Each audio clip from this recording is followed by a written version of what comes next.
তো আপনারা যদি ভেবে থাকেন মোহাম্মদ ইউনূস যে আমরা হিন্দুরা আঙুল চুষবো ভারতে বসে বসে, পশ্চিমবঙ্গের একজন নেতা হুঙ্কার দেন বাংলাদেশের সীমান্ত অবরোধ করবেন। আরে বেটা, আমরা মুসলমান, একবার যদি খেপে যাই, একবার যদি মুসলমান প্রস্তাব করে দেয়, তোর পশ্চিমবঙ্গ বেঁচে যাবে। আর আপনার সরকার, আপনার নেতৃত্বে হিন্দুদের মারা হবে, কাটা হবে, আমরা কিন্তু চুপ থাকবো না। Enough is enough. এই প্রশাসককে বলতে চাই, নুন আপনার আছে, আয়োডিনটা ভারতের। আমি শুধু একটা উদাহরণ দিলাম। আমি এখান থেকে দাবি করছি ভিসা 100% স্টপ করুন। তাদের চরিত্র কি, তারা কিভাবে মানুষকে জবাই করে, এই দৃশ্য আমরা গতকালকে দেখেছি। যারা আমার ভাইকে হত্যা করেছে তাদেরকে যদি গ্রেফতার করে দৃষ্টান্তমূলক শাস্তি না দেওয়া হয়, তাহলে পুরো বাংলাদেশের এই যে ছাত্র জনতা একসাথে সরকারের বিরুদ্ধে তাদের জায়গা থেকে বলতে হবে এটা আওয়ামী লীগের ভারতে বসে এটা ষড়যন্ত্র। আপনাকে স্বীকার করতে হবে এই দেশে হিন্দুত্ববাদী রয়েছে। আপনি যদি এই হিন্দুত্ববাদী যে মনোভাবটা। আসসালামু আলাইকুম দর্শক, দেশ ও দেশের বাইরে থেকে যারা এই মুহূর্তে ভিডিওটি ওপেন করেছেন সবাইকে অসংখ্য অসংখ্য ধন্যবাদ।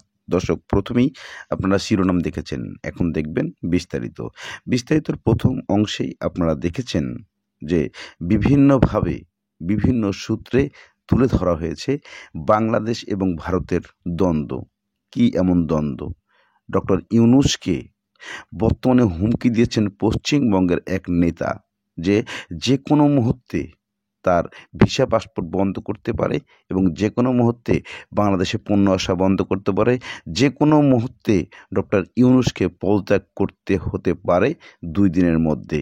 এমন কিছু মন্তব্যে বর্তমান বাংলাদেশের সমন্বয়ক সার্জিস আলম হুঙ্কার দিয়ে উঠেছেন, হাসনাত হুঙ্কার দিয়ে উঠেছেন। কি হতে যাচ্ছে বাংলাদেশে? তাহলে কি ইন্ডিয়া বাংলাদেশ আবারও দ্বন্দ্ব লাগছে?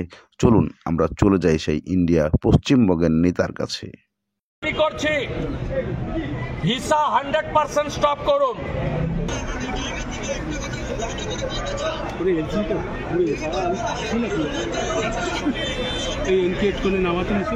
এই নাবালক যারা মন্ত্রীর পদমর্যাদায়, তাদের এই ধরনের ভারত বিরোধী কথা বলা বন্ধ করুন। আর চিকিৎসা নেওয়ার জন্য করাচি আর লাহোরে যান। আমাদের প্রত্যেকের সঙ্গে বাংলাদেশের বহু মানুষজনের আত্মীয়তার সম্পর্ক আছে, শুধু আমাদের নয়, কয়েকটি। আমরা এর আগে মুজিব সাহেবের সরকার দেখেছি, বিএনপি আওয়ামী লীগের সরকার দেখেছি আমরা হুসেন মোহাম্মদ এরশাদের সরকার, আর্মি রুল। কিন্তু এই ধরনের ভারত বিদ্বেষী কথাবার্তা, ভারত বিদ্বেষী আচরণ, এই রকমের হিন্দু নিধন, হিন্দুদের আস্থার জায়গা মন্দিরকে টার্গেট করা, এইভাবে হিন্দু সনাতনী প্রচারক প্রভুদেরকে মিথ্যা মামলায় জেলে পোরা, এ জিনিস আমরা বিগত দিনে দেখিনি। আমরা পরিষ্কারভাবে বলেছি এনাফ ইজ এনাফ, বন্ধ করুন এই নিধন। এবং আমরা বলেছি যদি না করেন এবং চিন্ময় কৃষ্ণ প্রভুকে মুক্তি না দেন, তার বিরুদ্ধে কোনো অভিযোগ নেই, অভিযোগ প্রমাণিত হয়নি। তিনি একজন বাংলাদেশের রাষ্ট্রবাদী বৈষ্ণব ভাগবত প্রচারক। তিনি তার যত বক্তব্য আপনি আমি শুনেছি, তাতে তিনি বাংলাদেশের জাতীয় পতাকাকে কাঁধে নিয়ে সেখানে তিনি মুক্তিযুদ্ধের পক্ষে আমার মাটি আমার দেশ, বাংলাদেশ ছাড়ছি না ছাড়বো না স্লোগান দিয়েই করেছেন। তাই তাকে যে অপবাদে করা হয়েছে, এটা সম্পূর্ণভাবে তালিবান, আইএস এবং মৌলবাদী শক্তির পদধ্বনি শোনা যাচ্ছে। বাংলাদেশের তত্ত্বাবধায়ক সরকারের এক প্রশাসক, তিনি ক্যাবিনেট মন্ত্রীর পদমর্যাদার সমান, তিনি আজকে সরাসরি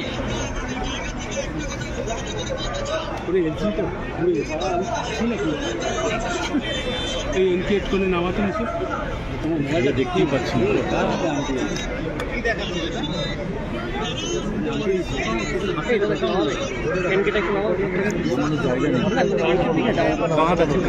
বিক্রম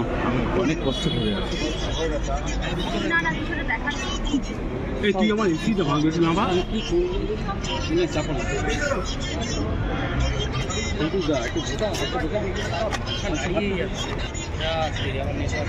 দেখুন, একজন দেশের প্রশাসক জায়গা নেই, কোথায় না তার দেশে কি হবে আমাদের জানারও দরকার নেই। মুখ ঢাকা যাচ্ছে। তিনি একজন জাতীয় মন্ত্রীর মর্যাদা সম্পন্ন। তিনি আমরা শুনিয়েছি, আপনাদেরও শোনাতাম, তিনি সরাসরি ভারতকে আক্রমণ করছেন। এই প্রশাসককে বলতে চাই, নুন আপনার আছে, আয়োডিনটা ভারতে। আমি শুধু একটা উদাহরণ দিলাম। আমি এখান থেকে দাবি করছি, ভিসা 100% স্টপ করুন। আমরা প্রয়োজন হলে একদিন অপেক্ষা করে ভিসা দপ্তরেও যাবো, এখানে ভিসা সেন্টারে। স্টপ, ভিসা দেওয়া বন্ধ করুন completely. Export import permit issue করা বন্ধ করুন। বাকিটা আমরা বর্ডারে করব সোমবার থেকে। বলে দিলাম, চিন্ময় কৃষ্ণ প্রভুকে নিঃশর্ত মুক্তি, হিন্দুদের উপর আক্রমণ, মন্দির ভাঙা বন্ধ করুন। আর এই ধরনের এই নাবালকদের, যাদের আপনারা ওখানে তত্ত্বাবধায়ক সরকারে বসিয়েছেন, এই নাবালক যারা মন্ত্রীর পদমর্যাদায়, তাদের এই ধরনের ভারত বিরোধী কথা বলা বন্ধ করুন। আর চিকিৎসা নেওয়ার জন্য করাচি আর লাহোরে যান, এখানে আসবেন না, পরিষ্কার বলে দিন। বিশেষ কোনো রাজনৈতিক দল না, এটা আওয়ামী লীগ। আপনাকে বলতে হবে এটা আওয়ামী লীগের ভারতে বসে এটা ষড়যন্ত্র। আপনাকে স্বীকার করতে হবে এই দেশে হিন্দুত্ববাদী রয়েছে। আপনি যদি এই হিন্দুত্ববাদী যে মনোভাবটা, এই উগ্রবাদী মনোভাবটা যদি আপনি স্বীকার করতে না পারেন, তাহলে এই সমস্যাটা সমাধান করা সম্ভব না। এই হিন্দুত্ববাদ আমাদের যে সার্বভৌমত্ব এবং ন্যাশনাল সিকিউরিটিতে একটি বড় একটি থ্রেট।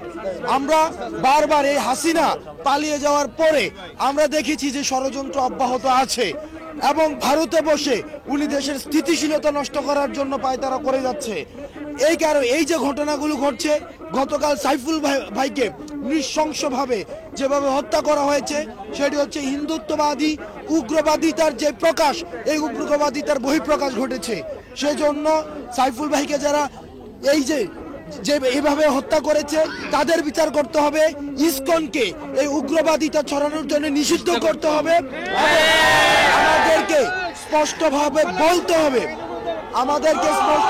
বলতে হবে এই দেশে ভারতীয় হিন্দুত্ববাদিতা রয়েছে, হিন্দুত্ববাদিতার আগ্রাসন রয়েছে। আমাদের এই সাম্প্রদায়িক সম্প্রীতিকে নষ্ট করার জন্য 5 আগস্টের পরে আমাদের কোনো ভারতীয় ভাই, কোনো আমাদের হিন্দু ভাই। এদিকে বাংলাদেশের বৈষম্য ছাত্র আন্দোলনের সমন্বয়ক হাসনাত আবদুল্লাহ হুঙ্কার ছেড়েছেন ভারতের সে নেতার কথার প্রতিবাদে, এবং বাংলাদেশের সাধারণ জনগণও তীর ছুড়ে দিয়েছেন ইন্ডিয়ার দিকে, তক্কা করেন না ইন্ডিয়ার দিকে। তবে ইন্ডিয়ার আরেক নেত্রী বলেছেন যে বাংলাদেশেরা বসে বসে হিন্দুদের মারবে, কাটবে, জবাই করবে আর আঙ্গুল চুষবে। এদিকে আরেক নেতা বলেছেন, বাংলাদেশেরই আরেকজন বৈষম্য ছাত্র আন্দোলনের সমন্বয়ক বলেছেন যে বাংলাদেশকে ভয় দেখানোর কোনো কিছু নাই। এদিকে সার্জিস আলম বলছেন যে বাংলাদেশে সর্বত্র যে ক্ষমতা আছে, বাংলাদেশ কখনোই ইন্ডিয়ার কাছে মাথা নত করবেন না। ডক্টর ইউনূসকে ভয় দেখাতে চাইলে, ডক্টর ইউনূসকে পদত্যাগের কথা বললে সারা বাংলাদেশের সাধারণ জনগণ, ছাত্র সবাই একত্র হয়ে একটা যুদ্ধ ঘোষণা করা হবে ইন্ডিয়ার বিরুদ্ধে, এমন কিছু তথ্য মানুষে বিভিন্নভাবে ছড়িয়ে তুলছে। তবে এই প্রশ্নগুলো কতটুকু যৌক্তিক তা এখনও সঠিকভাবে প্রমাণ পাওয়া যাচ্ছে না। তবে ইন্ডিয়ার পশ্চিমবঙ্গের নেতা হুমকি দিয়েছেন, সেটা বাস্তব এখানে আপনাদেরকে দেখানো হয়েছে। চলুন সেই নেত্রীর কথা আমরা শুনে আসি। জানান এই দল ইউনিট সরকার থেকে কোনো একটা স্টেটমেন্ট নেই, কোনো ব্যবস্থা নেই। তো আপনারা যদি ভেবে থাকেন মোহাম্মদ ইউনূস যে আমরা হিন্দুরা আঙুল চুষবো ভারতে বসে বসে, আর আপনার সরকার, আপনার নেতৃত্বে হিন্দুদের মারা হবে, কাটা হবে, আমরা কিন্তু চুপ থাকবো না। Enough is enough. এই প্রশাসককে বলতে চাই, নুন আপনার আছে, আয়োডিনটা ভারতের। আমি শুধু একটা উদাহরণ দিলাম। আমি এখান থেকে দাবি করছি, ভিসা 100% স্টপ করুন। তাদের চরিত্র কি, তারা কিভাবে মানুষকে জবাই করে, এই দৃশ্য আমরা গতকালকে দেখেছি। যারা আমার ভাইকে হত্যা করেছে তাদেরকে যদি গ্রেফতার করে দৃষ্টান্তমূলক শাস্তি না দেওয়া হয়, তাহলে পুরো বাংলাদেশের এই যে ছাত্র জনতা একসাথে সরকারের বিরুদ্ধে তাদের জায়গা থেকে প্রতিবাদ জানাবে। এই বাংলাদেশের মুসলমান যারা রয়েছে শান্তিপ্রিয় মুসলমান, এই বাংলাদেশের মুসলমান যারা রয়েছে তারা আসলে তারা যেমন নিজেদের ধর্মের প্রতি তাদের সহানুভূতি রয়েছে, অন্যান্য ধর্মের যারা রয়েছে তাদের প্রতিও তাদের সহানুভূতি রয়েছে। কিন্তু এই সহানুভূতিকে ব্যবহার করে কেউ যদি নিজেদের ওই ভারতে বসা চক্রান্ত, যারা মাসের 30 দিনের 25 দিন দেহটা নিয়ে এই বাংলাদেশে বসে থাকে আর বাকি 5 দিন মনটা নিয়ে ভারতে যায়, সেখানে চক্রান্ত করে এবং সেই চক্রান্তের এক্সিকিউশন এই বাংলাদেশে এসে ঘটায়, সে সকল উগ্রবাদী হিন্দুদেরকে প্রতিহত করার জন্য আমাদের মনে বিন্দুমাত্র সহানুভূতি থাকবে না।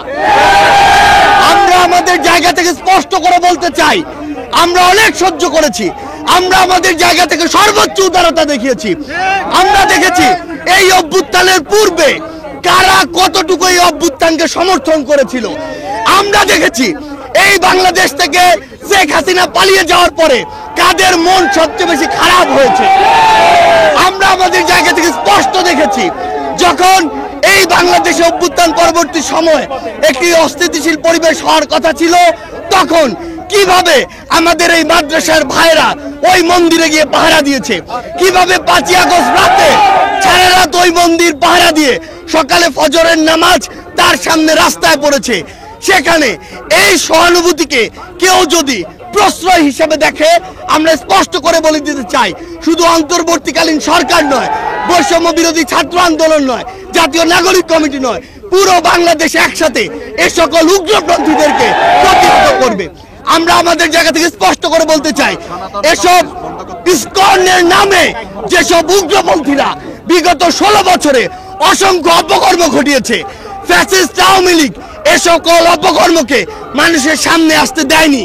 তারা ইসকনের এই সকল অপকর্মকে মদত দিয়েছে, প্রশ্রয় দিয়েছে, আশ্রয় দিয়েছে, লুকিয়ে রেখেছে। কিন্তু তাদের চরিত্র কি, তারা কিভাবে মানুষকে জবাই করে, এই দৃশ্য আমরা গতকালকে দেখেছি। আমরা আমাদের জায়গা থেকে স্পষ্ট করে বলতে চাই, বাংলাদেশের মানুষ যেমন সকল ধর্মের প্রতি সহানুভূতিশীল, একইভাবে সকল উগ্রবাদীদের বিপক্ষে তাদের রক্ত গরম হয়ে সর্বোচ্চ অবস্থানে যেতে, তাদের বিরুদ্ধে দাঁড়াতে, তাদের প্রতিহত করতে বিন্দুমাত্র দ্বিধা করবে না। আমরা আমাদের জায়গা থেকে সরকারকে স্পষ্ট করে বলতে চাই, যারা আমার ভাইকে হত্যা করেছে তাদেরকে যদি গ্রেফতার করে দৃষ্টান্তমূলক শাস্তি না দেওয়া হয়, তাহলে পুরো বাংলাদেশের এই যে ছাত্র জনতা একসাথে সরকারের বিরুদ্ধে তাদের জায়গা থেকে প্রতিবাদ জানাবে। আমরা আমাদের জায়গা থেকে বলে দিতে চাই, যদি এই ক্ষেত্রে দৃষ্টান্তমূলক শাস্তি না হয়, তাহলে এটি হবে সরকারের বিচার ব্যবস্থার ক্ষেত্রে অন্যতম একটি ব্যর্থতা। আমাদের জায়গা থেকে স্পষ্ট কথা, এই যারা ইসকন নামের, যারা এই উগ্রপন্থী একটি মনোভাব বাংলাদেশে ছড়াচ্ছে, হিন্দুত্ববাদী মনোভাব বাংলাদেশে ছড়াচ্ছে, তাদেরকে অবিলম্বে নিষিদ্ধ করে বাংলাদেশের স্থিতিশীলতার জন্য, শান্তিপূর্ণ পরিবেশের জন্য তাদেরকে অবিলম্বে নিষিদ্ধ করতে হবে। শেখ হাসিনার দালাল আমরা বলতে পারি, আপনারা মৌলবাদী যারা, তারা বাংলা ছাড় সনাতনী সম্প্রদায়ের জন্য বক্তব্য দিলে, দাবি দেওয়া করলে তাকে রাষ্ট্রদ্রোহিতার মামলা করা হয়। এই যে বিশ্বজিৎ সংখ্যালঘু ছিল, বিশ্বজিতের যখন আওয়ামী লীগের পোলাপান রাস্তায় পালাইয়া কোবাইতেছিল, আর বিশ্বজিৎ যখন বলতেছিল, ভাই আমি মুসলিম না, আমি হিন্দু, ফ্যানটা খুইলা দিই তোমার দেখাই আমি হিন্দু, তখন আপনাকেও এরকম দরদ কইছিল।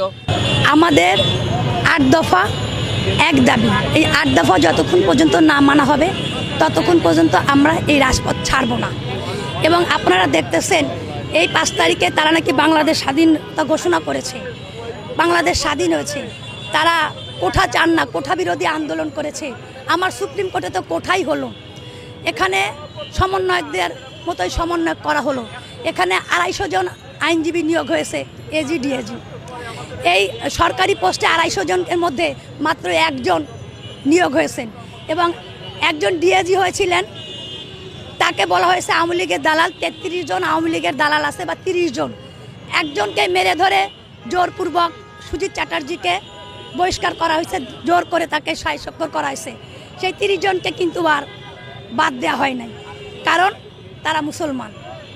এখন আপনারা যদি বলেন যে আপনারা দাবি দাওয়া করতেছেন, এইগুলো বলতেছেন কেন? এখন ভাই আমাদের তো পিঠ দেয়ালে ঠেকে গেছে। 1971 সালেও কিন্তু এরকম কোনো কিছু হয়নি। এখন যদি আমরাই প্রতিবাদ করি, আপনারা বলতেছেন আমরা আওয়ামী লীগের দালাল। হ্যাঁ, আওয়ামী লীগের দালাল, শেখ হাসিনার দালাল। কেন না ভাই? কারণ গত বছর এই সনাতনী সম্প্রদায় সুযোগ সুবিধা পেয়েছে। এই বছর 5 তারিখে কি সেরকম হয়েছে? কত নিয়োগ হয়েছে, তার মধ্যে কি করছে? সনাতনীদের নেওয়া হচ্ছে না। যাকে না নিলে নয়, একজন বিচারপতি নেওয়া হয়েছে 23 জনের মধ্যে। তিনি কে? কোটায় হয়েছেন নিতাই রায়চৌধুরী। নিতাই রায়চৌধুরী কে? বিএনপির একজন বড় মাপের নেতা, সাবেক মন্ত্রী। ওখানে কি কোনো আইনজীবী ছিল না? ওটাও তো কোঠা হলো। আপনারা কোঠা কোঠা করে আন্দোলন করলেন, সেই কোঠার মাধ্যমে তো নিয়োগটা দিলেন। আর এখন যদি বলবেন আমরা আওয়ামী লীগের দালাল, শেখ হাসিনার দালাল, সেটা কোনো কথা না। বাংলাদেশে কখনোই তো শুনি নাই সনাতনী সম্প্রদায়ের জন্য বক্তব্য দিলে, দাবি দেওয়া করলে তাকে রাষ্ট্রদ্রোহিতার মামলা করা হয়। এই প্রথম রাষ্ট্রদ্রোহিতার মামলা করা হলো। কেন ভাই? আপনারা কথায় কথায় বলেন বাংলা ছাড় বাংলা। আমি তাদের বলতে চাই, বাংলাকে কারুর বাপ দাদার? আমরা কি রাজস্ব দিই না? আমরা ট্যাক্স দিই না? বরং আমরা বলতে পারি